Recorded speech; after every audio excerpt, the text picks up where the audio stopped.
Hello, this is Kamlesh Ahuja sir की chemistry की class. आज हम first order gas face reaction discuss करने वाले हैं।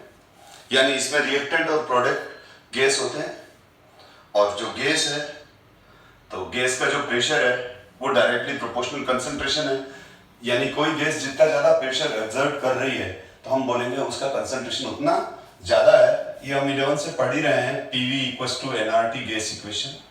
तो P इक्वल्स टू क्या होता है, N/V RT। तो N/V क्या है बेटा, N/V is the concentration CRT। और गिवन टेम्परेचर पर RT तो कांस्टेंट होता है। गिवन टेम्परेचर पर RT कांस्टेंट होता है, तो pressure directly proportional to concentration. तो एक चीज ये ध्यान रखो कि यहां कंसंट्रेशन टर्म की जगह हम प्रेशर यूज करेंगे, और प्रेशर कंसंट्रेशन को रिप्रेजेंट करेगा। More is the pressure, more is the pressure, more is the concentration. और यूनिट में भी चेंज आ जाएगा। यूनिट जो रेट ऑफ रिएक्शन की यूनिट होती है, रेट ऑफ रिएक्शन की जो यूनिट थी वो थी moles per litre time inverse. अब ये टाइम वही मिनट इनवर्स सेकंड इनवर्स, पर यहां पर व्हेन या यूं लिख लो, गैस फेस रिएक्शन के लिए जो यूनिट यूज करेंगे रेट की, वो हम यूज करेंगे एटमॉस्फेयर टाइम इनवर्स, या फिर बार टाइम इनवर्स, या फिर टॉर्क टाइम इनवर्स। टॉर्क भी प्रेशर की यूनिट है। तो ये यूनिट्स यूज करते हैं गैसियस फेस रिएक्शन के लिए। तो अब हम ध्यान दें कि गैस फेस रिएक्शन के लिए किस तरह से रेट कांस्टेंट फाइंड करेंगे और इस पर किस तरह से क्वेश्चन बनते हैं। तो हम जैसे एक रिएक्शन ले रहे हैं, ए गैस है, और ये बी गैस और सी गैस में डिकम्पोज हो रहा है।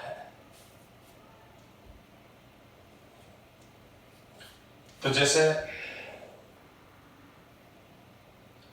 इसका इनिशियल प्रेशर हमने, this is P0 is the initial pressure, P0 is the initial pressure.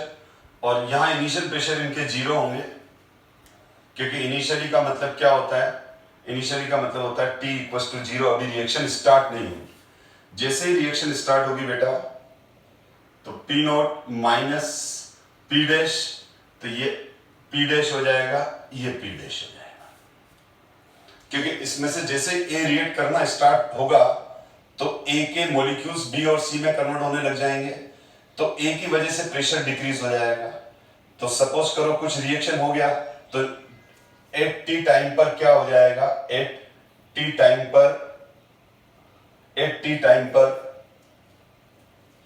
ए का प्रेशर P0 से रिड्यूस होकर P0 माइनस P डैश हो जाएगा। यानी P डैश के बराबर A जो है वो B और C में कन्वर्ट हो गया है। अब A का 1 मोल B के 1 मोल और C के 1 मोल में कन्वर्ट हो रहा है। A के 10 मॉलिक्यूल्स B के 10 मॉलिक्यूल्स देंगे और C के 10 मॉलिक्यूल्स देंगे। तो उसी तरह से अगर इसका P डैश प्रेशर रिड्यूस हुआ है, A का P डैश प्रेशर कम हुआ है, तो B की वजह से P डैश प्रेशर आएगा और C की वजह से भी P डैश प्रेशर आएगा। ये उसी तरह से हो गया बेटा, जैसे हम अब तक जब कंसंट्रेशन लिखते थे तो P0 किसके बराबर आ रहा है, ये P0 किसके बराबर आ जाता है, A के बराबर आ जाता है। ये तो A के बराबर है, और ये जो वैल्यू है वो किसके बराबर है, वो है A माइनस एक्स के बराबर है। P0 माइनस P डैश तो किसके बराबर है, A माइनस एक्स के बराबर है, और P0 A के बराबर है। अब अगर हम बात करें यहां पर टोटल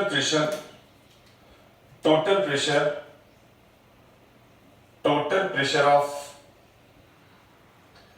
रिएक्शन मिक्सचर। अब रिएक्शन मिक्सचर हो गया बेटा, reaction mixture at T time पर, इस टाइम पर, ठीक है। तो अब क्या हो जाएगा टोटल प्रेशर, तो वो प्रेशर हो जाएगा प्रेशर ड्यू टू, पहला हो जाएगा ये जो टोटल प्रेशर है इस टोटल प्रेशर को मैं लिखूंगा PT। इस टोटल प्रेशर को क्या लिख रहा हूं बेटा मैं? PT। और ये जो टोटल प्रेशर हो जाएगा वो क्या हो जाएगा?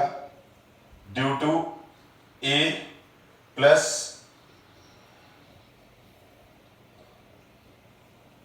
Due to A plus due to B plus due to C, यानी A plus B plus C की वजह से होगा। तो यहां जो टोटल प्रेशर है हमारे पास, इसको मैं इसको मैं PT कह रहा हूं। तो प्रेशर ड्यू टू A कितना है 80 टाइम पर? P0 minus P dash. ये तो हो गया हमारा pressure due to A। Pressure due to B कितना होगा और प्रेशर ड्यू टू C कितना होगा? तो ये रहा P डैश, ये रहा P डैश और ये रहा P डैश, और यहां पर ये प्लस तो लग ही रहा है। तो यहां पर हमारे पास जो टोटल प्रेशर होगा रिएक्शन मिक्सचर 80 टाइम, तो वो होगा due to P due to A, ये तो ड्यू टू A हो गया, ये ड्यू टू B हो गया, ये ड्यू टू C हो गया। ये A का प्रेशर है, ये B का प्रेशर है, ये C का प्रेशर है। ठीक है, तो ये A की वजह से प्रेशर कितना हो गया T टाइम पर घटकर P0 माइनस P डैश, और B का प्रेशर कितना अपेयर हो गया P डैश, और C का कितना हो गया P डैश। तो अब हम इन सबको ऐड कर देते हैं। तो इनको ऐड करेंगे तो P ये कैंसिल हो जाएगा, और हमारे पास जो टोटल प्रेशर आ जाएगा वो P0 माइनस P डैश आ जाएगा। तो टोटल प्रेशर 8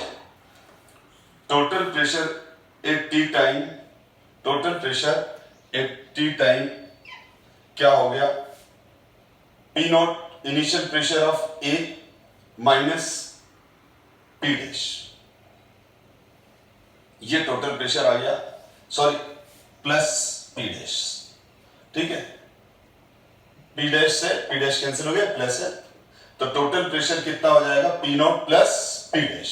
तो टोटल प्रेशर हमारे पास आ गया कब? At T time. ये आ रहा है एट T टाइम, ये T टाइम पर आया है। अब हमारे पास ये प्रेशर आ गया। अब मैं इससे P डैश की वैल्यू फाइंड आउट कर लेता हूं। अब मैं इससे किसकी वैल्यू फाइंड आउट करूंगा बेटा? तो P डैश किसके बराबर आ जाएगा? तो P डैश आ जाएगा PT माइनस P डैश की वैल्यू फाइंड आउट कर रहा हूं मैं। तो P डैश की वैल्यू आ जाएगी P डैश, तो P डैश को इधर ही रहने देता हूं, PT माइनस P0। ये P डैश की वैल्यू आ गई हमारे पास। ये तो PT की वैल्यू है, और इसी को मैंने क्या किया, किस में कन्वर्ट किया? P डैश में। तो इसी को ही मैंने इसमें टर्न किया है, चेंज किया है। तो P डैश को तो वही रहने दिया, P0 इधर ले लिया। तो P dash equals to PT minus P0। तो अब हमारे पास अगर फर्स्ट ऑर्डर काइनेटिक का हम रेट कांस्टेंट की बात करें तो K इक्वल्स टू क्या होता है? 2.303 T log base 10 A upon A minus x, A upon A minus x. A की वैल्यू कितनी है? A किसके बराबर है? आप देख लो, A P0 A के बराबर है, इनिशियल प्रेशर। तो यहां पर मैं A की जगह क्या लिख दूंगा बेटा? P0। और यहां A माइनस एक्स है, तो P0 माइनस P डैश, या तो A upon A minus x, A upon A minus x. तो A की जगह तो P0 रख दिया, और A माइनस एक्स की जगह P0 माइनस P डैश रख दिया मैंने। अब ध्यान दो, और ये आप समझ चुके हो कि ये जो वैल्यू है ये तो B की वैल्यू है, और ये जो वैल्यू है वो C की वैल्यू है। कब? T1 टाइम पर। और A की वैल्यू T1 टाइम पर कितनी है? A की वैल्यू T1 टाइम पर ये है, ठीक है, ध्यान से देखते रहो बेटा। अब ये वैल्यूज रख दी, तो फर्स्ट न्यूमेरिकल तो यही से बन जाएगा। अगर आपको पी नोट इनिशियल प्रेशर और पी डैश, पी नोट और पी डैश की वैल्यू गिवन है, तो हम के की वैल्यू फर्स्ट ऑर्डर K1 की वैल्यू फाइंड आउट कर लेंगे, रेट कांस्टेंट की वैल्यू फाइंड आउट कर लेंगे। और अगर हम यहां पर ये लिख रहा हूं मैं, put the value of P dash in above equation, इस इक्वेशन में मैं किसकी वैल्यू पुट कर रहा हूं, P डैश की। तो P डैश की वैल्यू जब मैं पुट करूंगा तो क्या होगा, देखो बच्चों, K equals to 2.303 divide by T log P naught की जगह P नोट ही रहेगा, और यहां P naught minus P dash की वैल्यू रख रहा हूं। P डैश की वैल्यू ये रही, देखो PT minus P note, PT minus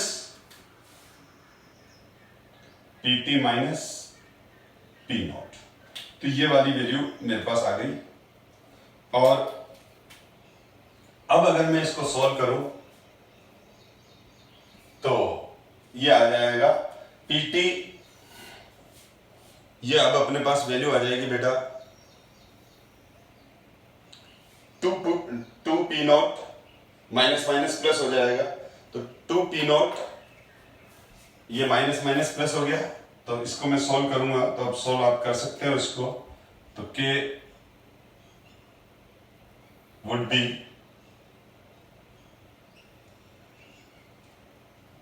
P note 2 P naught minus PT। तो ये हमारे पास फॉर्मूला आ गया दूसरा, जो एनसीईआरटी में लिखा हुआ है। तो क्वेश्चन या तो फर्स्ट वाली इक्वेशन से हो रहा हो तो आप ये वाली इक्वेशन यूज मत करो, और अगर आपको डेटा किस तरह से, अगर P डैश का वैल्यू गिवन नहीं है, देखो जब P डैश का वैल्यू गिवन हो तो क्वेश्चन आप इससे करें, और जब P डैश वैल्यू गिवन नहीं हो और PT गिवन हो तो क्वेश्चन इससे करो। अगर P डैश गिवन है तो आपको न्यूमेरिकल प्रॉब्लम यहीं से हो जाएगी, और अगर PT गिवन है तो सेकंड वाला इक्वेशन यूज करो। तो फर्स्ट इक्वेशन और सेकंड इक्वेशन कहां यूज करेंगे, ये हमको न्यूमेरिकल देख के ही पता चलेगा कि हमको कौन सा फॉर्मूला यूज करना है। 2 P नोट माइनस PT वाला करना है कि ऊपर वाला फर्स्ट वाला करना है। तो इसको आप ध्यान से देख लो, पोस्ट करके वापस देख लो, बहुत सिंपल तरीके से एक्सप्लेन किया हुआ है, प्रेजेंटेशन अच्छा है। आप अपना पेशेंस और पॉजिटिव एनर्जी के साथ अगर पढ़ते रहोगे तो आप हमेशा आगे बढ़ोगे। यस, अब इसके हम एनसीईआरटी के कुछ क्वेश्चंस कर लेते हैं इस पे बेस्ट। तो इसको हटाऊं मैं,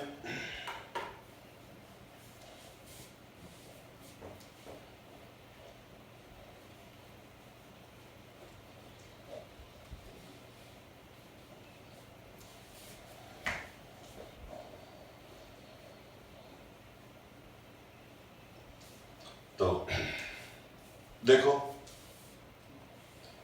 एनसीईआरटी 4.20 एंड एक्सरसाइज क्वेश्चन है, एंड एक्सरसाइज है for the decomposition of azo isopropane to hexane and nitrogen at 543 Kelvin.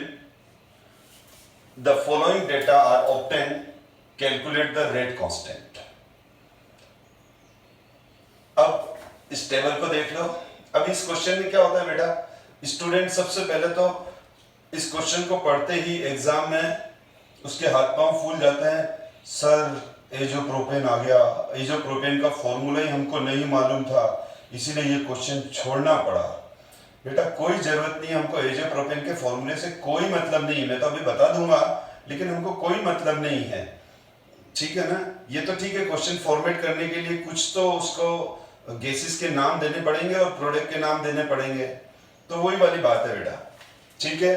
तो अब आप देखो इसमें एजोप्रोपेन, सपोज करो हमारा ए एजोप्रोपेन है जो गैस है, बी हमारा क्या है, बी हमारा हेक्सेन है, और सी हमारा नाइट्रोजन है। That's all. हमको कहां जरूरत पड़ी, एजोप्रोपेन का फॉर्मूला यहां लिखने की आप लिख लो, where A is azopropane, B is hexane, C is nitrogen. चलो एजो आइसोप्रोपेन क्या होता है, तो देखो बेटा ये क्या होता है, आइसोप्रोपेन, आइसोप्रोपाइल ग्रुप है ये, और ये फॉर्मूला होता है एजो आइसोप्रोपेन का। लेकिन हमको जरूरत नहीं है बेटा इस फॉर्मूले की, इसलिए आपको परेशान होने की जरूरत नहीं है, ठीक है ना। अब देखो आप,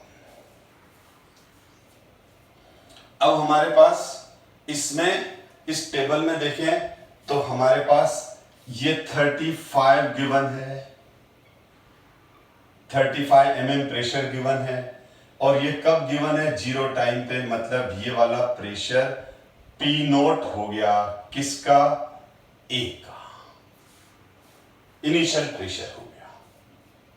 P नोट A की वैल्यू हमको कितनी गिवन है, यानी P नोट जो मैं लिख रहा था वो P नोट A की वैल्यू गिवन है, और वो कितनी गिवन है, 35 mm Hg प्रेशर में, वो यूनिट नहीं लिख रहा हूं, कॉम्प्लिकेटेड हो जाता है, और इसके प्रेशर तो 0 है, ये इनिशियली हो गया जब टाइम t इक्वल्स टू 0 है।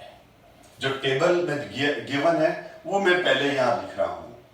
फिर हमारे पास ये दे रखा है, देखो बेटा 54, कितना दे रखा है, 54 दे रखा है mm प्रेशर, तो ये क्या हो जाएगा, टोटल प्रेशर 360 सेकंड पर। इसी तरह से हमको दूसरा दे रखा है ये 360 सेकंड, और ये है 720 सेकंड पर, कितना दे रखा है हमको, 63, यानी ये सेकंड वाला जो, ये हमको दो टोटल प्रेशर दे रखे हैं, PT1 कर देता हूं इसको और PT2 कर देता हूं। ये कब दे रखा है, 720 सेकंड पर, यानी इनिशियली प्रेशर हमारे पास है, इनिशियल प्रेशर हमारे पास है जो ये 35, ये किसका है, प्योर ए का, प्योर एजो आइसोप्रोपेन का, ये है प्योर एजो आइसोप्रोपेन का। क्यों, क्योंकि अभी रिएक्शन स्टार्ट ही नहीं हुआ है, ये प्योर ए का है, प्योर एजो आइसोप्रोपेन का है। वक्त गुजरा, रिएक्शन हो गई, अब ये जो 54 है, ये जो प्रेशर है, ये रिएक्शन मिक्सचर का है, ये जो 54 है, ये जो प्रेशर है, ये 54 जो प्रेशर है, ये रिएक्शन मिक्सचर का है, यानी यहां पर ये जो टोटल प्रेशर है वो A की वजह, A plus B plus C की वजह से, क्योंकि अब B और C भी बन गए, हेक्सेन और N2 भी बन गए हैं, तो this is pressure due to A plus B plus C। कब, जब रिएक्शन को 300 सेकंड हो गए, 360 सेकंड हो गए, 360 सेकंड के बाद जब हमने प्रेशर ऑब्जर्व किया तो वो 54 आया, तो ये किसका सम है, pressure due to A plus pressure due to B plus pressure due to C। वही बात है, और भी रिएक्शन आगे बढ़ी, 720 सेकंड बाद, 720 सेकंड बाद जब हमने टोटल प्रेशर जब हमने टोटल प्रेशर ऑब्जर्व किया तो वो 63 आया, यानी 720वें सेकंड पर, 720 सेकंड पर हमारे पास टोटल प्रेशर 63 मिला, जो A plus B plus C की वजह से है। अब मैंने क्या कहा, मैंने अभी आपको दो फॉर्मूले बताए थे, ठीक है। अगर आपको P डैश दे रखा हो तो फर्स्ट फॉर्मूला यूज करोगे, और अगर आपको P डैश नहीं दिया हुआ है तो आप सेकंड फॉर्मूला यूज करोगे, तो आप K equals to 2.303 T log P naught, और यहां क्या आ जाएगा 2P माइनस, तो क्या आ जाएगा बताओ, यहां पर आ जाएगा 2P नोट PT। अब हम ये वाली अगर हम यहां पर 360 सेकंड की बात करते हैं तो यहां पर K की value 2.303 T log base 10 P naught to P naught minus PT, ये वाला फॉर्मूला यूज करेंगे। अब आप यहां पर वैल्यूज डाल दो बेटा, तो वैल्यूज डालोगे तो क्या हो जाएगा 2.303, T की वैल्यू 360 डाल दी तो मैं log 360 वाली वैल्यू डालूंगा। P नॉट की वैल्यू तो कांस्टेंट है, ये P नॉट A है बेटा, A की वजह से प्रेशर। और यहां पर हमने टाइम कितना लिया है, टाइम लिया है 360, तो 360 पे टोटल प्रेशर क्या है वही लेंगे। तो यहां पर तो फिक्स है 35 आ जाएगा, या 2P नॉट आएगा, तो 2 इंटू 35 माइनस टोटल प्रेशर 54। अब हमारे को इसको सोल्व करना है, तो जब हम इसको सोल्व करेंगे तो मैं देखो बच्चों सोल्व कर रहा हूं 2.303 360 log 35 70 माइनस 54, और 70 माइनस 54 कर लो तो 70 माइनस 54 करो तो कितना आ रहा है बच्चा, देखो खुद ही निकालो, थोड़ा सा कैलकुलेशन में मेरी हेल्प करो बेटा। तो 70 माइनस 54 इज इक्वल टू 16, ठीक है। तो यहां पर हमारे पास आ जाता है 2.303 360 log 35/16। अब यहां पर स्मार्ट कैलकुलेशन की जरूरत पड़ गई, ठीक है। अब आप, मैंने बार बार कहा है कि मेरी log, मैंने जब आपको मैथमेटिकल टूल इस चैप्टर के अंदर डाल रखा है, वीडियो लॉग और एंटी लॉग निकालना और किस तरह से इजी हम कैलकुलेशन करेंगे, तो वैसे तो ये हो जाएगा log 35 माइनस log 16, ठीक है। तो अब आप, मैं इस कैलकुलेशन में नहीं जा रहा हूं, मैं डायरेक्ट आंसर बता देता हूं। अब आप जब इसको सोल्व करोगे, ठीक है ना, तो यहां पर हमारे पास जो इसकी वैल्यू आएगी वो आएगी 2 पॉइंट समथिंग आती है, यहां पर ये आती है 2.2 के आसपास, तो ये वैल्यू आ जाएगी नियरली 2.2 इंटू 10⁻⁻³ टाइम किस में लिया हुआ है, सेकंड में, तो यूनिट आ जाएगी सेकंड इनवर्स। अब इसको कैलकुलेट आप कर लेना, क्योंकि अपन यहाँ वीडियो में कैलकुलेशन करते हैं ना तो बहुत सारा टाइम निकल जाता है, तो हमारा फिर एक्चुअल कंटेंट कम होता है। तो इसी तरह से अपन जब T की वैल्यू 360 की जगह हम 720 ले लेंगे। अब हमने T की वैल्यू कितनी ली है, 720 ली है, तो हमारे पास यहां पर खाली किसकी वैल्यू चेंज हो जाएगी, P नॉट A तो कांस्टेंट है 35, PT की वैल्यू, तो PT की वैल्यू यहां कितनी आ जाएगी 63 आ जाएगी। तो यहाँ 70 माइनस क्या हो जाएगा 63 हो जाएगा, और यहाँ 720 रहेगा, यहाँ ये वैल्यू 720 रहेगी, ऊपर 35 आएगा और यहाँ log 7 आ जाएगा, और ये वैल्यू भी ऑलमोस्ट इसके बराबर ही आएगी, ठीक है। अब यहाँ होगा एक में आपका 2.18 आ गया और दूसरे में 2.2 आ गया, तो दोनों के को आप इससे जो के निकाला और इससे जो के निकाला दोनों ऑलमोस्ट सेम आएंगे। थोड़ा बहुत कैलकुलेशन की वजह से हो सकता है एक जगह तो 2.18 आ गया और दूसरी बार 2.23 आ गया, तो आप दोनों वैल्यू को ऐड करके और एवरेज निकाल देना और लिख देना average rate constant is this. पर एग्जाम में आपने दोनों को या तो इस ये वाला वैल्यू रख के निकाल लिया है तो भी रेट कांस्टेंट आ जाएगा, ये वाला लिख के रख दिया तो भी रेट कांस्टेंट आ जाएगा। दो वैल्यू दे रखी है तो आप भले दो बार रेट कांस्टेंट निकाल लो और उसमें माइन्यूट वेरिएशन आएगा तो दोनों रेट कांस्टेंट को ऐड करके 2 से डिवाइड कर दो तो लिख देना 10 एवरेज रेट कांस्टेंट इज। पर इतना लंबा करने की आपको जरूरत नहीं है, इतना एग्जाम में अपने पास टाइम नहीं है, दोनों में से एक वैल्यू पुट करके और आप आंसर निकाल दो। तो ये इस तरह से हम, ये एनसीईआरटी का क्वेश्चन है जिसमें डायरेक्ट फॉर्मूला ही लग रहा था। चलो हम एक और क्वेश्चन देखते हैं। कुल मिला के बुक में 3 क्वेश्चन है, दो तो एंड एक्सरसाइज में और एक इंडेक्स है गैस के अंदर। ये एनसीईआरटी 4.21 एनसीईआरटी एंड एक्सरसाइज है, ठीक है, एंड एक्सरसाइज है। The following data were obtained during the first order thermal decomposition of SOCl2 at constant volume, यानी किसी क्लोज कंटेनर में कर रहे हैं, ठीक है। यानी ये बोल रहा है कि ये एक SOCl2 है जिसका कांस्टेंट वॉल्यूम में यानी क्लोज कंटेनर में थर्मल डिकम्पोजिशन हो रहा है और ये बन रहा है, ठीक है। वही A gives B plus C, वही वाली बात है बेटा। Calculate the rate of reaction when total pressure is 0.65 atm। अब ये बोल रहा है हमको क्वेश्चन बस ये रहा, ये है हमारा क्वेश्चन जिस पे ब्लू अंडरलाइन कर दी मैंने। तो इसका मतलब 0.65 हमको rate of reaction find out करनी है,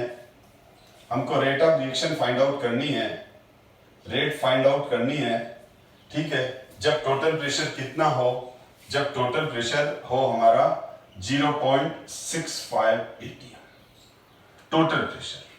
तो बहुत अच्छा क्वेश्चन है बेटा। ये सीबीएसई बोर्ड 12th में 16, 17, 18 इन 3 में से एक ईयर में आया था। आप चेक कर लेना, मेरे को इतना याद नहीं आ रहा, पर 100% ये क्वेश्चन आया था और ये क्वेश्चन 5 मार्क्स का आया था। बड़ा आश्चर्य हुआ था मेरे को, ये 5 मार्क्स का क्वेश्चन आया था। लास्ट क्वेश्चन था, जो लास्ट क्वेश्चन होते हैं ना, लास्ट या लास्ट बटवाने वाला क्वेश्चन था। 16, 17, 18 ईयर में देख लेना, मोस्ट प्रोबेबिलिटी 16 या 17 में आया था ये, ठीक है। अब हमारे को क्या कर रहा है, वापस हमारे को वही वाली बात, ये हमारे को 0.5 प्रेशर दे रखा है। ये प्रेशर हमारा P नोट इनिशियल प्रेशर हो गया, P और का हो गया, और 100 सेकंड पर प्रेशर हो गया। टोटल प्रेशर कितना दे रखा है हमारे को, PT की वैल्यू 0.6 दे रखी है। जब 100 सेकंड हो गए रिएक्शन को, तो जब 100 सेकंड के बाद टोटल प्रेशर 0.6 मिला, लेकिन इसने क्या कहा, टोटल प्रेशर जब 0.65 हो तब रेट ऑफ रिएक्शन क्या होगी। तो देखो थोड़ा सा ट्रिकी क्वेश्चन है और कुछ नहीं है इसमें। सबसे पहले अगर हमको प्रेशर, तो हमारे को रेट निकालनी है। देखो बच्चों, तो रेट ऑफ रिएक्शन, ध्यान से देखो, rate of reaction when total pressure is 0.65, okay. तो क्या होगा, रेट ऑफ, मैंने लिखा है rate of reaction when total pressure is 0.65। तो रेट क्या आ जाएगी, rate constant into pressure of SOCl2, ये तो हो गया रेट कांस्टेंट के, ठीक है। और ये क्या है, ध्यान से देखो बेटा, this is pressure of SOCl2 when total pressure of reaction mixture is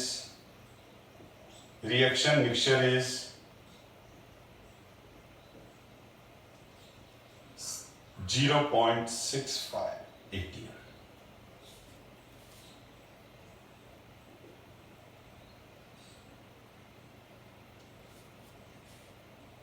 Rate of reaction when total pressure is 0.65, ठीक है। चलो अपन इसको ज्यादा कंफ्यूज नहीं करते, तो सिंपल है, फर्स्ट ऑर्डर है। हाँ, अगर ये सेकंड ऑर्डर देखा, अगर यहाँ क्या दे रखा होता, ये फर्स्ट ऑर्डर दे रखा है, ध्यान रखो। तो ये अगर यहाँ सेकंड ऑर्डर दे रखा होता ना बेटा, तो मैं इसको यूं कर लेता। अगर सेकंड ऑर्डर दे रखा होता, तो 0 ऑर्डर दे रखा होता तो फिर तो प्रॉब्लम ही नहीं थी, रेट कांस्टेंट निकाल लूंगा। अगर देखो 3 क्वेश्चन बन गए, अगर यहाँ फर्स्ट ऑर्डर की जगह 0 ऑर्डर दे रखा होता, तो P SOCl2 P की पावर 0 = 1, तो जो रेट है वही रेट कांस्टेंट है। सीधा मैं रेट कांस्टेंट की वैल्यू निकालता और बोल देता यही रेट ऑफ रिएक्शन है, क्योंकि फिर मैं उस रेट कांस्टेंट को यहाँ रखता, ये लिखता, इसको लिखता 1, तो K × 1 = 2। तो अब इस केस में क्या होता, k into 1 equals to k, क्योंकि मैं इसमें देखो मेरा पर्पस ये नहीं है कि इस क्वेश्चन को सोल्व कराऊं, मेरा पर्पस ये है कि अगर ये क्वेश्चन अलग तरीके से पूछा जाए तो आप क्या करोगे। बहुत बार एग्जाम में अलग तरीके से पूछ लेते हैं एनसीईआरटी के क्वेश्चंस को, और अगर ये फर्स्ट ऑर्डर है तो मैं यहां 1 लिखूंगा, और अगर यहां ये सेकंड ऑर्डर देता तो मैं यहां 2 लिखता, पर मुझे क्या दे रखा है फर्स्ट ऑर्डर, तो मैं इसीलिए यहां फर्स्ट ही लिखूंगा। तो rate of reaction when total pressure is 0.65, ये तो हमारा क्वेश्चन है, ठीक है। तो हमको रेट निकालनी है कब, जब रेट ऑफ रिएक्शन निकालनी है कब, जब हमारे पास रेट कांस्टेंट की वैल्यू व्हेन प्रेशर इज 0.65। पहले क्वेश्चन समझो, तो मैं निकाल रहा हूं रेट इक्वल टू क्या हो जाएगा के इज द रेट कांस्टेंट, और इनटू रेट ऑफ रिएक्शन तो किस पे डिपेंड करती है, रिएक्टेंट पर, तो रिएक्टेंट का प्रेशर तो ये है। तो अब इस रिएक्शन, अब अगर अपन देखें तो मुझे किसकी वैल्यू फाइंड आउट करनी है, मुझे k की भी वैल्यू फाइंड आउट करनी है, मुझे इसकी वैल्यू भी फाइंड आउट करनी है, मुझे 2 वैल्यू फाइंड आउट करनी है। एक तो k की वैल्यू फाइंड आउट करनी है, क्योंकि ये वाली वैल्यू मेरे पास नहीं है, तो सबसे पहले तो अपन k की वैल्यू फाइंड आउट कर लेते हैं। तो जब हम सबसे पहले k की वैल्यू फाइंड आउट करेंगे तो k की वैल्यू तो सीधा है, अभी मैंने बताया आपको कि अभी मैंने आपको फॉर्मूला बताया, वही फॉर्मूला यूज करेंगे और मैं k की वैल्यू फाइंड आउट कर लेता हूं पहले। तो टू कैलकुलेट k वैल्यू, क्योंकि हमारे पास 2 डिमांड है, एक तो k की डिमांड है, एक इसकी डिमांड है। तो k की वैल्यू, k क्या आ जाएगा बच्चों 2.303 divide by t log base 10, क्या आता है बेटा p not 2p not minus pt, यही था ना फॉर्मूला। देखो बहुत बार मेरे से भी मिस्टेक हो जाती है, ठीक है। तो ये आ जाता है बेटा हमारे पास 2p नॉट, ठीक है। अब इसकी वैल्यू डाल दो, हमारे पास वैल्यू डाल दूं मैं, तो मैं जब k की, तो मैं वैल्यू डाल रहा हूं 2.303, टाइम कितना दे रखा है, ये रहा 100 सेकंड, गिवन है ये वाली वैल्यू तो मुझे गिवन है, ये रिटेबल नहीं गिवन है।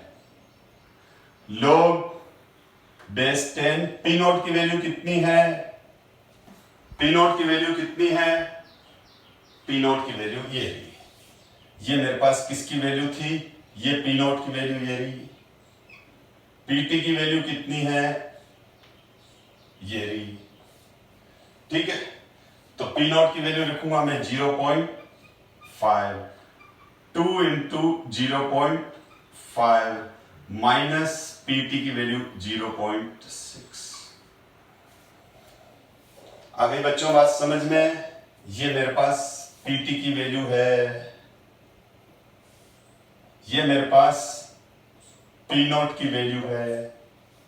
अब ये 2 इंटू 0.1 1 आ गया, तो अब वापस मैं इसको कैलकुलेशन में जा रहा हूं बेटा, k इक्वल्स टू 2.303 100 log 0.5 और ये 1 माइनस 0.6, समझ में आ गया। ये क्या हुआ 2 इंटू 0.5 1 आ गया, तो 1 माइनस 0.6, समझ में आ गया। अब मैं देखो मेरे पास नीचे बोर्ड में स्पेस कम है, तो मैं अब यही चेंज कर रहा हूं, अब अपना पूरा फोकस यहां रखो। 1 माइनस 0.4 करूंगा तो कितना आ जाएगा 0.5। अब मैं ये पॉइंट उड़ाया, ये पॉइंट उड़ाया, तो मेरे पास क्या आ गया 5/4। अब मैं log 5/4 है, तो बोर्ड पे देखते रहो, log 5/4 है, तो मैं इसको क्या लिख सकता हूं log 5 माइनस log 4, क्योंकि log a/b को हम क्या लिखते हैं log a minus log b, तो वही है।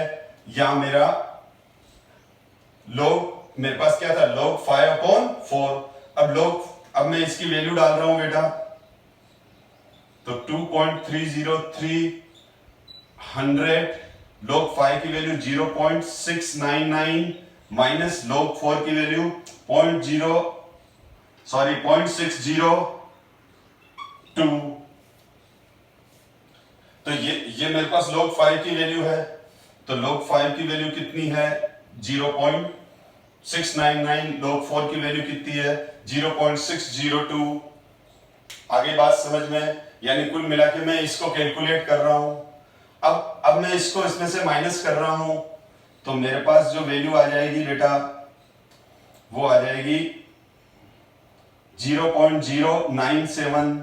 अब मैं जब इसको पूरा सोल्व करूंगा तो ये आ जाता है 2.2 ऑब्वियसली, हाँ, इनटू 10⁻⁻3। ठीक है, आप करके देख लो, यही आएगा 2.3 आ रहा है, 2.31। ओके, तो 2.31 मैंने कैलकुलेटर से किया अभी, 0.097 को 2.303 से मल्टीप्लाई किया था, तो और नीचे तो ये आ जाता 2.31 हमारा रेट कांस्टेंट आ गया। यूनिट क्या लगेगी, ये यूनिट सेकंड इनवर्स, यूनिट क्या लगेगी सेकंड इनवर्स। आपको समझ में आ गया होगा, कुछ नहीं किया है बेटा, पहला वाला क्वेश्चन है वही है, पी नोट की वैल्यू रख दी और यहां पी नोट पीटी की वैल्यू रख दी, और ये 2 इंटू ये 1 माइनस 0.6 आ गया। इसके बाद आप इसको कैलकुलेट कर लो, इसको कैलकुलेट कर लो जैसे मैंने किया, नहीं तो वापस रिमाइंड करके एक बार कैलकुलेशन देख लो, तो हमारे पास ये आ गया।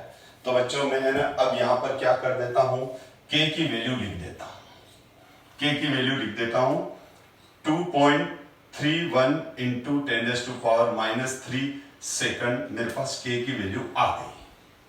अब जब मेरे पास के की वैल्यू आ गई, ठीक है, तो अब मेरे पास ये वाली वैल्यू आ गई। अब मुझे ये वाली वैल्यू फाइंड आउट करनी है, pressure of SOCl2 when total pressure is reaction mixture is 0.65। तो देखो ये कैसे करूंगा मैं, अब मैं इसको कैलकुलेट कर रहा हूं। तो SOCl2, ध्यान से देखते रहो, क्वेश्चन ट्रिकी है, बहुत अच्छा है, आपकी स्किल्स डेवलपमेंट होती है ऐसे क्वेश्चन करने से। 5 मार्क्स का बोर्ड में क्वेश्चन आया हुआ है, ठीक है। तो यहां पर P नोट 0 समझ में आ गया, इनिशियल प्रेशर, और ये रहा हमारे पास P नोट की वैल्यू, ठीक है 0.5। अच्छा अब देखो P naught minus P dash, तो अब टोटल प्रेशर कितना आ जाएगा, टोटल प्रेशर आ जाएगा, फिर प्रेशर ड्यू टू SOCl2 कितना आ जाएगा, P naught minus P dash, ठीक है, plus pressure due to P dash SO2, और ये तो आपको समझ में आ गई। अभी बेटा करा चुका हूं मैं, ये वाला प्रेशर किसकी वजह से है, SO2Cl2 की वजह से, ये P डैश किसकी वजह से है, SO2 की वजह से, ये वाला P डैश किसकी वजह से है, Cl2 की वजह से है, ठीक है। तो इन तीनों के प्रेशर को जोड़ दिया मैंने, अभी करवा चुका हूं, सेम कंसेप्ट पे ही डिस्कस कर चुका हूं मैं। तो मेरे पास क्या आ गया बेटा, मेरे पास आ गया P note plus P dash, देखो करा चुका हूं मैं बिल्कुल, खाली A gives B plus C है, तो यहां पर भी तो A gives B plus C तो है ना, वैसा ही तो है ये भी, खाली A को SOCl2 कह दिया गया है और इसको B कह दिया गया है, इसको C, अभी कर चुके हैं यहाँ पर कैलकुलेशन, इसलिए आपको दिक्कत नहीं आनी चाहिए। तो PT इक्वल्स टू क्या आ गया मेरे पास, तो मेरे पास PT इक्वल्स टू आ गया, नाउ PT का मेरे पास PT कितना आ गया, P note plus P dash. अब मेरे को PT की वैल्यू कितनी गिवन है, मेरे को PT की वैल्यू गिवन है ये रही 0.65, pressure of SOCl2 when total pressure of reaction mixture PT equals to 0.65। अब आप देखो मेरे पास इसकी वैल्यू कितनी है, इसकी वैल्यू कितनी है, तो मेरे पास इसकी वैल्यू है PT की वैल्यू कितनी है 0.65, यहां से ले ली मैंने, टोटल प्रेशर 0.65 टोटल प्रेशर ये है ना, ये गिवन है देखो यहां पर। और पी नोट की वैल्यू कितनी है, पी नोट की वैल्यू ये रही 0.5, इसकी वैल्यू कितनी है 0.5 प्लस पी डैश। तो बताओ पी डैश की वैल्यू क्या हो गई, therefore P dash equals to क्या लिखूंगा 0.65 माइनस 0.5, ये लिखूंगा 0.65 इक्वल्स टू, तो इसको मैंने क्या किया बेटा, ये लाया पी डैश को इधर कर दिया, तो ये मेरे पास पी डैश की वैल्यू कितनी आ गई, पी डैश की मेरे पास वैल्यू आ गई 0.15। देखो बेटा समझ में आ रहा है, ध्यान से देखो, क्वेश्चन में खाली कैलकुलेशंस है और थोड़ा सा कंसंट्रेशन रखो, फोकस रखो, आ जाएगी बात समझ में।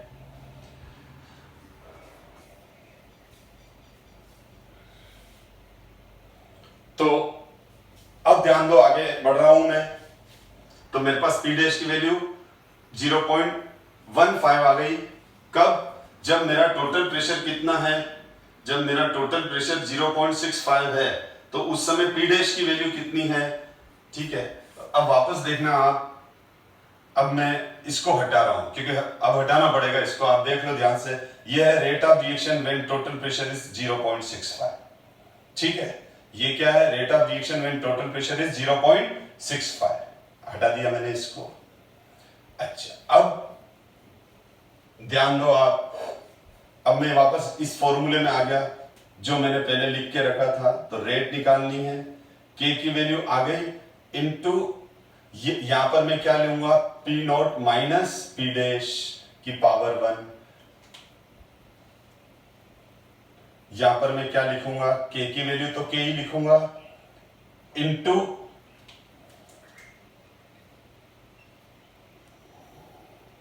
यहां पर क्या आ जाएगा P not minus P dash, किसकी, ये हो गई रेट और ये हो गई इसकी वैल्यू, ये P not minus P dash, क्योंकि अब यहां पर हमारे पास इन सब का सम किसके बराबर है, 0.65 के बराबर है।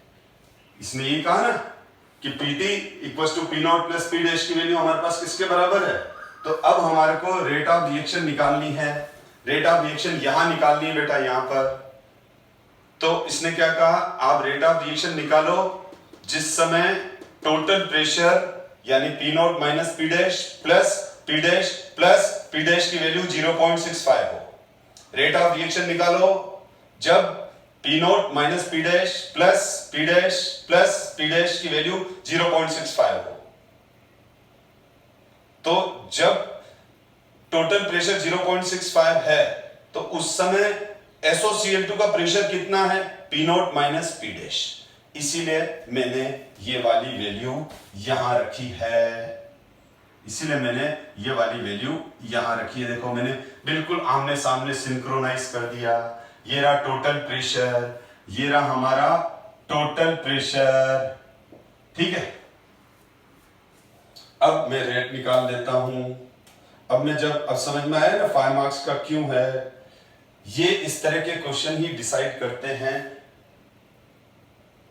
टॉपर्स को कि कौन टॉपर बनेगा। के की वैल्यू क्या हो गई, के की वैल्यू हो गई 2.31 इंटू 10⁻³ इंटू, अब यहां पर आप देख लो, यहां पर पी नॉट कितना है, ये रहा पी नॉट 0.5, ये तो कांस्टेंट है, गिवन है हमको, और हमने पी डैश की वैल्यू निकाल ली, ये रही, जब टोटल प्रेशर 0.65 है तब पी डैश की वैल्यू कितनी है, तब पी डैश की वैल्यू देखो बच्चों ये रही 0.15 है, मैंने निकाल रखी है, जब टोटल प्रेशर 0.65 है, ठीक है, तो पी डैश की वैल्यू 0.15 है।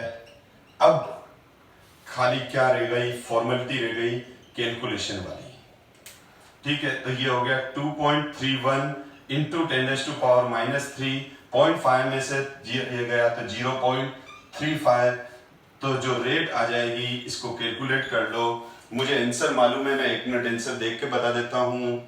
ठीक है, ये आ रहा 7.8 इंटू 10⁻⁻4, 7.8 इंटू 10⁻⁻4। यूनिट क्या आएगी? यूनिट आएगी एटमॉस्फेयर और सेकंड। ये यूनिट आ जाएगी atmosphere and second, atmosphere second inverse. तो देख लो बच्चों, इसको ध्यान से फिर पॉज करके रिमाइंड करके, अगर नहीं समझ में आया हो तो वापस अपने वीडियो को रिमाइंड करो और रिमाइंड करके और उसको वापस एक बार वापस देख लो सॉल्यूशन को। अगर आप चाहते हो कि मुझे समझ में आए, यानी मैं आप लोगों को कह रहा हूं कि कोई एक्स स्टूडेंट देख रहा है और वो चाहता है कि मेरे को समझ में आए, तो 100% आएगा। ठीक है, एक बार नहीं आएगा तो दूसरी बार ट्राई करो, दूसरी बार वापस देखो तो आपको 100% समझ में आ जाएगा। मैंने काफी अच्छे से प्रेजेंटेशन दिया है, स्टेप बाय स्टेप डिस्कस किया है। अब अपन एक क्वेश्चन ऐसा और कर लेते हैं। ठीक है, वैसे तो मैं चाहूंगा अब ये क्वेश्चन ध्यान से देखने के बाद अब जो मैं नेक्स्ट क्वेश्चन डिस्प्ले कर रहा हूं उसको आप उसका सॉल्यूशन न देखें। मैं तो कर रहा हूं सॉल्व जैसे अभी करके बताया, पर आप उसका सॉल्यूशन नहीं देखें, उस क्वेश्चन को रीड करें, वीडियो को एकदम स्टॉप कर दें, पॉज कर दें और क्वेश्चन को रीड करके और सबसे पहले आप रजिस्टर उठा लो, रजिस्टर और पेन उठा लो, रजिस्टर पेन उठा के और उस क्वेश्चन को ढंग से रीड करो। एक बार समझ में नहीं आया तो दूसरी बार रीड करो और फिर उसको सॉल्व करो और देखो आप कर पा रहे हो कि नहीं कर पा रहे हो। और खुद करने के बाद फिर क्या करो, फिर वापस मेरे वीडियो ऑन करो और सॉल्यूशन देखो कि मैं किस तरह से कर रहा हूं या क्या आंसर आया, क्या डिफरेंस है अप्रोच में। आप कर पा रहे हैं, वेरी गुड, आप आगे बढ़ रहे हैं। तो 800 degree centigrade the gaseous reaction A gives 2B plus C was observed to be of first order. On starting with pure A, it is found that at the end of 10 minutes, the total pressure of system is 176 mm Hg, and after a long time, 270 mm Hg from these data. देखो इस question में क्या दिया हुआ है, एक तो दे रखा है A gives 2B plus C was observed to first order। ठीक है, फर्स्ट ऑर्डर दे दिया, प्योर A से किया है तो P नोट। ठीक है, on starting with pure A it is found that the end of 10 minutes the total pressure is 176, यानी हमको यहाँ P नोट गिवन नहीं है। अभी तक दोनों क्वेश्चन के अंदर हमको P नोट गिवन था, अब यहाँ पर P नोट गिवन नहीं है, यानी हमको अब अपना ब्रेन यूज करके, अपने स्किल्स यूज करके P नोट की वैल्यू फाइंड आउट करनी है। और दे रखा है after a long time. Long time का मतलब जब रिएक्शन कंप्लीट हो जाए। आ जाए ना ऐसा कि आफ्टर अ लॉन्ग टाइम, तो हम क्या बोलते हैं, बहुत लंबे टाइम बाद रिएक्शन ऑलमोस्ट कंप्लीट हो जाती है, तो ये 270 mm Hg हो गया। फ्रॉम दिस डेटा फाइंड, आपको initial pressure of A find out करना है, initial pressure of A find out करना है, the pressure of A at the end of 10 minute find out करना है, the specific rate of reaction. Specific rate of reaction क्या होती है? Specific rate of reaction होती है rate constant, the half life period. ठीक है, चलो स्टूडेंट करो, खुद ट्राई करो बेटा। मैं तो ये कहूंगा आप खुद ट्राई करोगे तो आगे बढ़ोगे। चलो ट्राई करो। ओके, चलो अब मैं इसको सॉल्व करता हूं। देखो बच्चों, तो अब इस क्वेश्चन को जब मैं डिस्कस कर रहा हूं तो देखो कैसे होगा ये सॉल्व। यहां देखो बेटा, A gives 2B है, C, A gives 2B gives C was observed to be the first order reaction. On starting with pure A, it is found that at the end of 10 minutes, the total pressure of system is 176 mm. And after long time का मतलब हुआ जिस समय reaction complete हो गई, तो after long time 270 mmHg है। तो पहले आप इस पॉइंट पर फोकस करो, लॉन्ग टाइम। तो मैं यहां लॉन्ग टाइम की बात कर रहा हूं। तो इनिशियल, अगर सपोज करो यहां इनिशियल प्रेशर जो है बेटा वो है P naught A. P naught A is the initial pressure, 0 0। P naught A minus P dash, it is 2P dash and P dash. 2P dash क्यों लिखा बेटा? क्योंकि यहां 2B है, यहां पर मिस्टेक मत करो। वो स्टूडेंट रटे रटाई चीज लिख देते हैं, वो गलत है। इस रिएक्शन को भी तो देखो ना, अभी तक हमारी प्रीवियस रिएक्शन थी A gives B plus C, it gives A gives, now this reaction is A gives 2B plus C। तो यहाँ पर ये 2 है तो ये 2 आ जाएगा बेटा, स्टोइकोमेट्रिक कोफिशिएंट, यानी 1 mole of A, 1 mole of A gives 2 mole of B। तो प्रेशर भी डबल हो जाएगा, क्योंकि इसका ये जितना गायब हो रहा है उसका डबल ये बन रहा है, तो इसलिए 2P डैश हो जाएगा। अब यहां पर हम टोटल प्रेशर, अब यहां पर है ना ये P डैश, ये तो एट गिवन टाइम पर है, ये तो हो जाएगा बेटा एट गिवन टाइम पर। Is it clear? लेकिन लॉन्ग टाइम पर क्या होगा? लॉन्ग टाइम का मतलब क्या हो गया? लॉन्ग टाइम का मतलब ये हुआ कि P डैश की वैल्यू P नॉट ए के बराबर आ जाएगी। लॉन्ग टाइम पर क्या होगा? लॉन्ग टाइम पर समझो बात को, जो P नॉट ए की वैल्यू है, जो P डैश की वैल्यू है, लॉन्ग टाइम पर P डैश की वैल्यू किसके बराबर हो जाएगी? P नॉट ए। लॉन्ग टाइम का मतलब क्या हुआ? लॉन्ग टाइम का मतलब ये हुआ कि जब रिएक्शन कंप्लीट हो गई। लॉन्ग टाइम का मतलब क्या है? जब रिएक्शन कंप्लीट हो गई। रिएक्शन कंप्लीट हो गई मतलब ए पूरा का पूरा किसमें कन्वर्ट हो गया? प्रोडक्ट्स में। एक पूरा का पूरा किसमें कन्वर्ट हो गया? प्रोडक्ट में। तो ए का पूरा प्रेशर 0 हो जाएगा, ए का पूरा प्रेशर 0 हो जाएगा, ए का सारा प्रेशर कन्वर्ट हो जाएगा प्रोडक्ट के प्रेशर्स में, यानी 2B और C के प्रेशर्स में। तो लॉन्ग टाइम पर P डैश की वैल्यू किसके बराबर होगी? P नॉट ए के बराबर होगी। तो मैं अगर यहां लॉन्ग टाइम की बात करूं, लॉन्ग टाइम, ठीक, यानी इसको हम T इनफाइनाइट टाइम भी कहते हैं। क्या कहते हैं? T इनफाइनाइट, यानी जब रिएक्शन कंप्लीट हो गई तब P डैश की वैल्यू P नॉट ए के बराबर है। तो लॉन्ग टाइम पर अब मैं P डैश नहीं लिख के क्या लिखूंगा? P नॉट ए। तो यहां पर क्या हो जाएगा? 2P डैश की जगह क्या आ जाएगा? 2P नॉट ए, और यहां क्या आ जाएगा? P नॉट ए। यानी जब रिएक्शन कंप्लीट हो गई तो ये A पूरा का पूरा गायब हो गया, A पूरा का पूरा खत्म हो गया। सपोज करो ये 25 था, एक एग्जांपल दे रहा हूं आपको समझाने के लिए।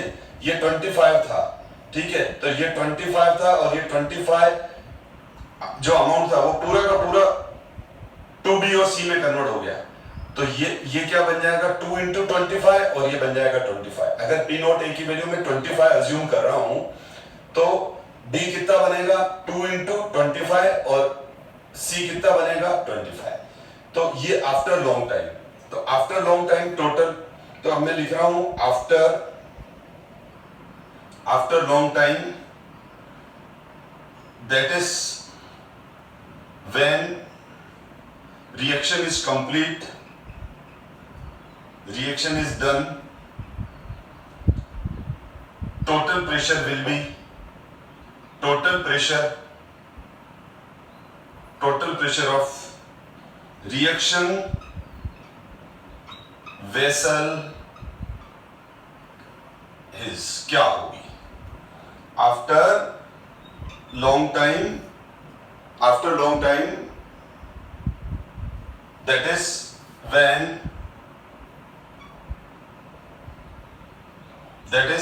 when reaction is done, total pressure of reaction vessel is, तो मैं क्या लिखूंगा बेटा? ये ध्यान दो, total pressure due to A जो कि 0 हो जाएगा, pressure due to A is 0, तो P naught minus P naught A, ठीक, plus 2P naught A plus P naught A. अब ये P naught minus P naught A किसकी वजह से है? ए की वजह से है बेटा, यानी यहाँ ए गायब हो गया। और अगर आपको ए वैल्यू कंफ्यूज कर रही है तो आप इस ए को हटा ही दो। चलो, इनिशियल प्रेशर कितना है? P नॉट है। इनिशियल प्रेशर कितना है बेटा? P नॉट है। आप ये देखोगे सर ये तो B का प्रेशर है, इसीलिए मैं हटा रहा हूं, वो तो मैंने डिनोट करने का तरीका है। इनिशियल प्रेशर P नॉट ले लिया, आफ्टर लॉन्ग टाइम क्या हो जाएगा? P naught minus P not gives 2P not, यानी ये P नॉट है, ये P नॉट ही रिएक्ट कर गया। ये 25 है तो 25 ही रिएक्ट कर गया, तो ये तो जीरो हो गया। तो A की वजह से प्रेशर कितना आएगा? जीरो। और ये प्रेशर 2B किसकी वजह से है? ये 2B की वजह से, मतलब B की वजह से हुआ 2P नॉट। और ये प्रेशर किसकी वजह से है? C की वजह से है। तो after long time total pressure क्या हो जाएगा? After long time total pressure will be 3P not, क्योंकि ये तो ये कैंसिल हो गया तो जीरो हो गया बेटा। तो मैं इसी में यहीं पर चेंज करके लिख रहा हूं कि टोटल प्रेशर किसके बराबर आ गया? टोटल प्रेशर आ गया P not, total pressure 3P naught. Is it clear? क्योंकि ये तो P नॉट, ये तो क्या हो गया लॉन्ग टाइम पर? ये तो हो गया बेटा जीरो, खत्म, क्योंकि ये तो पूरा उसमें कन्वर्ट हो गया। जब P नॉट पूरा उधर कन्वर्ट हो गया तो 2B का कितना बन जाएगा और C का कितना बन जाएगा? 2B की वजह से प्रेशर कितना आ जाएगा?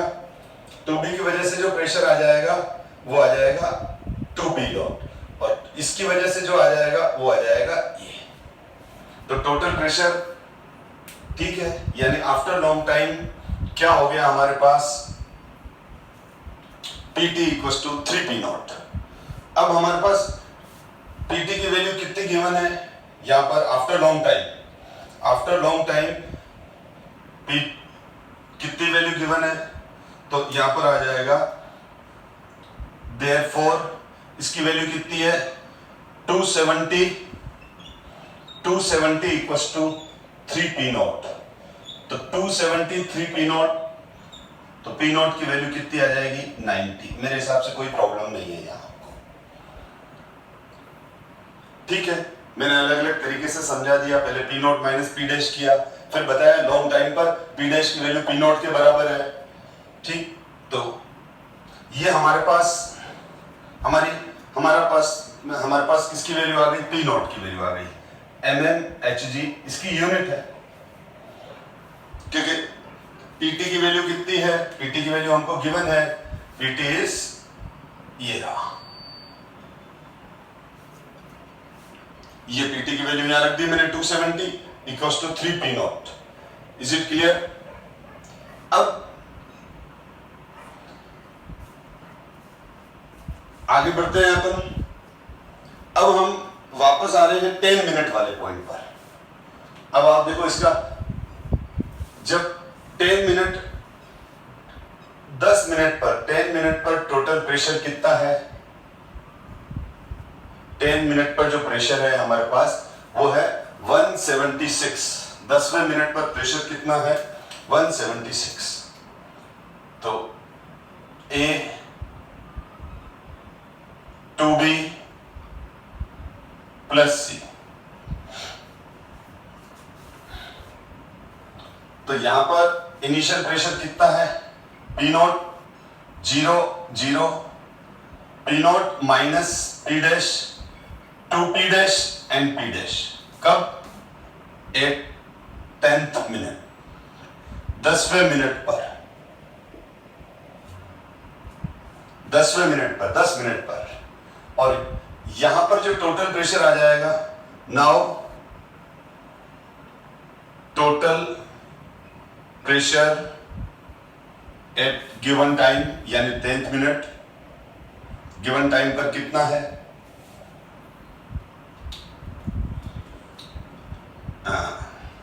प्रेशर ड्यू टू A, तो टोटल प्रेशर कितना आ जाएगा?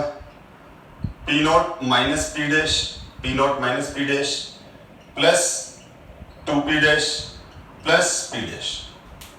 तो ये क्या हो जाएगा, इट इज ड्यू टू ए।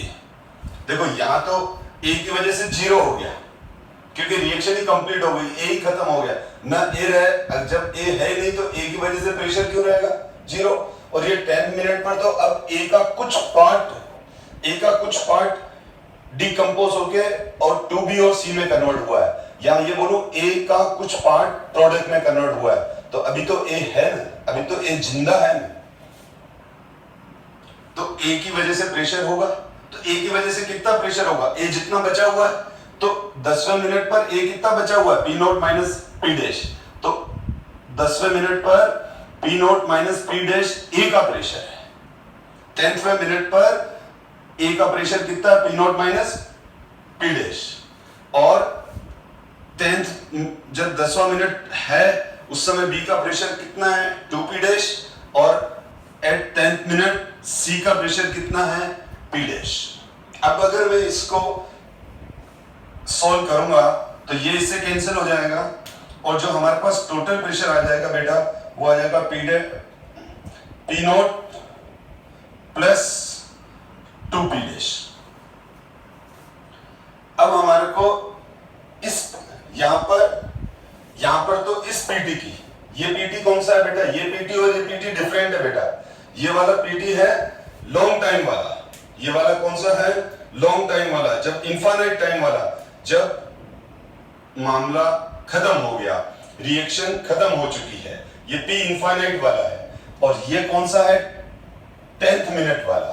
तो यहां सुपरस्क्रिप्ट इनफाइनाइट लगाया ताकि आपको समझ में आए कि इनफाइनाइट वाला प्रेशर, ये वाला और ये वाला दो अलग अलग टर्म है बेटा। This is the total pressure when reaction is complete infinite time पर, ठीक है। तो वो तो गिवन है हमारे को, देखो ये रहा लॉन्ग टाइम पर, इसीलिए मैंने इसको यहां लिखा है और ये सामने आ भी रहा है। और ये वाला जो प्रेशर है वो 10th मिनट पर है। 10वें मिनट पर टोटल प्रेशर क्या होगा, P note plus 2p dash. और जब इनफाइनाइट टाइम पर टोटल प्रेशर क्या हो जाएगा, 3p नोट। अब यहां पर क्या हो जाएगा, इसकी वैल्यू हमको कितनी गिवन है, ये वाली वैल्यू कितनी गिवन है, ये कौन सी वैल्यू है, pt। कौन सी pt, 10वें मिनट पर। तो इसकी वैल्यू कितनी है, इसकी वैल्यू कितनी है, 176। तो मैं यहाँ कितना लिखूंगा, ये लिखूंगा बेटा, देखो 10th minute the total pressure of system is 176 mm। तो यहाँ पर मैं कितना लिखूंगा बेटा, 176 mm। ठीक, तो यहाँ पर मैंने लिखी वैल्यू 176 mm। और पी नोट की वैल्यू, ये रही पी नोट की वैल्यू, ये रही पी नोट की वैल्यू, ये रही बेटा, जस्ट आपके सामने दिख रही है। तो पी नोट की वैल्यू कितनी लिखूंगा मैं, 90 प्लस 2p डैश। ये 90 कहां से आई, ये रही यहां से आई, ये रही, ठीक है। तो अब क्या हो जाएगा, अब ये हो जाएगा, मैं इस इक्वेशन को इधर ले रहा हूं तो ये आ जाएगा 2p dash equals to 176 minus 90। 2p dash equals to 176 minus 90। तो ये 2p डैश कितना आ जाएगा, ये 2p डैश आ गया बेटा 86। और तो p डैश कितना आ जाएगा, 2p डैश इक्वल्स टू 86, तो p dash equals to 86 divide by 2, 43। तो हमारे पास p डैश की वैल्यू 43 आ गई। हमारे पास बेटा p डैश की वैल्यू कितनी आ गई, 43 आ गई। 2p डैश इक्वल्स टू 86, तो p डैश की वैल्यू कितनी आ गई, therefore p dash equals to 43। Is it clear. तो 2p डैश इक्वल्स टू 46, तो p डैश की वैल्यू कितनी आ गई, 43। इसमें 2 का डिवाइड कर दिया। तो यहां तक आपको समझ में आ गया कि हमारे पास अब पी नोट की वैल्यू कितनी है, हमारे पास पी नोट की वैल्यू 90 है, हमारे पास पी डैश की वैल्यू कितनी है, 43 है। ध्यान से देख लो, दोनों को कंपैरिजन में देख लो, पॉज करके वापस रीड कर लो। अगर किसी को समझ में नहीं आया तो बहुत अच्छे प्रेजेंटेशन से लिखा है मैंने। अब हमारे को किसकी वैल्यू फाइंड आउट करनी है, तो हमारे पास पी डैश भी आ गया, अब मैं आगे बढ़ रहा हूं तो हमारे पास P डैश की वैल्यू, तो now pressure of A at 10th minute. अब मैं इसको हटाना पड़ेगा, मेरे को स्पेस नहीं है मेरे पास। तो नाउ प्रेशर ऑफ, क्वेश्चन ये था, क्वेश्चन में ये पूछा हुआ था, now pressure of at 10th minute, 10th minute पर टोटल प्रेशर कितना होगा? तो 10 मिनट पर प्रेशर होगा, ये रहा P नॉट माइनस P है, कितना होगा? P naught minus P dash, ये रहा बेटा,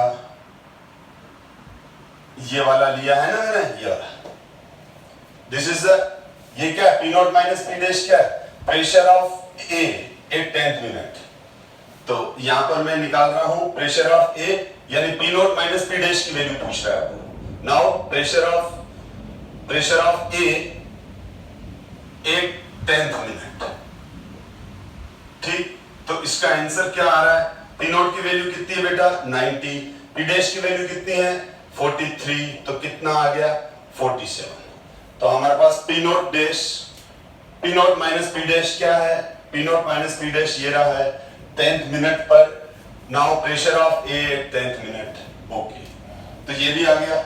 अब हम rate constant first order reaction की बात करें तो K इक्वल्स टू क्या हो जाएगा?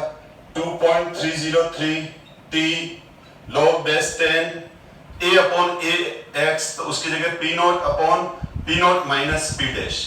ये देखो यहां पर ये वैल्यू किसके बराबर है? A के बराबर है, और ये वैल्यू किसके बराबर है? A माइनस x के बराबर है, ठीक है। तो ये P not upon P naught minus P dash, तो K इक्वल्स टू क्या हो जाएगा? 2.303 10 log P नॉट की वैल्यू किसके बराबर है? P नॉट की वैल्यू 90, और P naught minus P dash, ये रहा P naught minus P dash 47।